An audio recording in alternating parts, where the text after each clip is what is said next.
بسم اللہ الرحمن الرحیم۔ صحیح مسلم شریف۔ قربانی کا بیان۔ باب قربانی اپنے ہاتھ سے ذبح کرنے اور بسم اللہ اور تکبیر کہنے کے استحباب کے بیان میں حدیث نمبر 5088۔ ترجمہ۔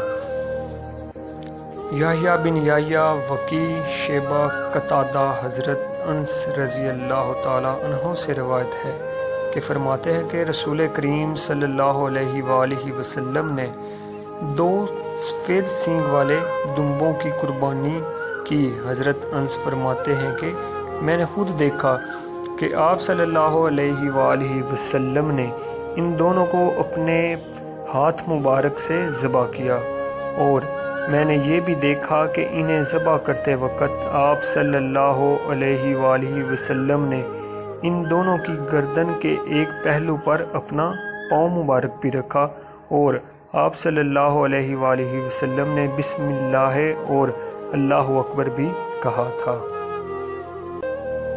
صحیح مسلم کتاب قربانی کا بیان۔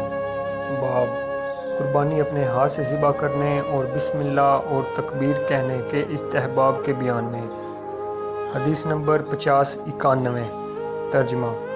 ہارون بن معروف اور عبداللہ بن وہاب اور حیوہ ابو صخر اور یزید بن کثیر، عروہ بن زبیر اور حضرت عائشہ رضی اللہ تعالی عنہا سے روایت ہے کہ رسول کریم صلی اللہ علیہ وآلہ وسلم نے ایک ایسا سینگ والا دمبا لانے کا حکم فرمایا کہ جو سیاہی میں چلتا ہو اور سیاہی میں باٹ ہو اور سیاہی میں دیکھتا ہو، اور ایسا ہی دمبا آپ صلی اللہ علیہ وآلہ وسلم کی خدمت میں لایا گیا تاکہ آپ صلی اللہ علیہ وآلہ وسلم اس کی قربانی کریں۔ تو آپ صلی اللہ علیہ وآلہ وسلم نے حضرت عائشہ رضی اللہ تعالی عنہا سے فرمایا، اے عائشہ، چھری لاؤ۔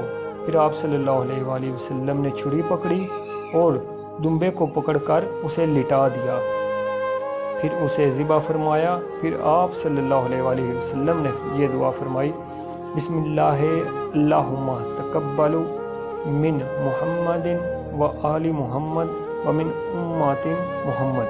ترجمہ ہے، اے اللہ، محمد کی طرف سے اور محمد کی آل کی طرف سے اور محمد کی امت کی طرف سے یہ قربانی قبول فرما۔